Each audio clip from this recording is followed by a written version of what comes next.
आपको बताएं कि जामिया कराची में अंजुमन असातिज़ा का 5 मई से शुरू होने वाले सेमेस्टर इम्तिहानात के बाइकॉट का ऐलान किया, लेकिन यूनिवर्सिटी इंतजामिया की जानिब से बाद शोबों में इम्तिहानात जारी रहे, जबकि फार्मेसी डिपार्टमेंट में पहला पर्चा मुनक्किद नहीं हो सका। इस बारे में मजीद तफसीलात जानेंगे सैयद ज़ुहैब से। ज़ुहैब, बताएगा क्या तफसीलात हैं आपके पास?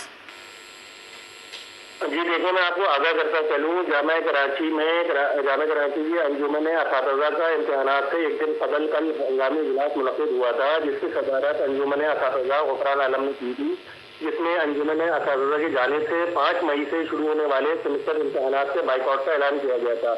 अंजुमन असातिज़ा का कहना है कि तवील अरसे से असातिज़ा और अमले की बुनियादी माली हकूक़ नज़रअंदाज किए जा रहे हैं, जिसमें हाउस सीलिंग और उसके एरियर्स, इवनिंग मुशायरे, supervisor fees, copy checking, paper setting, इम्तिहानी निगरानी और लीव इनकैशमेंट जैसे वाजिबात की मुसलसल अदम अदायगी की वजह से दबाव का शिकार है। जामिया कराची की मौजूदा सूरत हाल के पेश नज़र वज़ीर आला सिंध को खत भी लिखा जाएगा, जिसमें मालियाती इदारे के एहतसाब की दरख्वास्त की जाएगी। उनका कहना है कि फंड में सिर्फ 3 करोड़ 80 लाख से ज़्यादा की रकम मौजूद है, जबकि हमारे मुतालबात पूरे नहीं किए जा रहे हैं और जामिया कराची की इंतजामिया भी कोई मुस्बत फीसद नहीं कर रही है।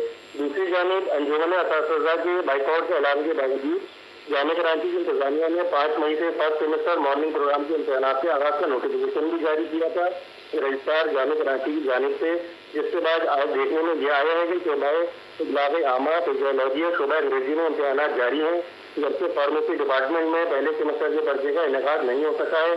अगर ये कहा जाए कि असातिज़ा इस हड़ताल के 2 हिस्सों में बच चुके हैं तो गलत नहीं होगा। जी बहुत शुक्रिया ज़ुहैब, आपने हमें तफसीलात से आगाह किया।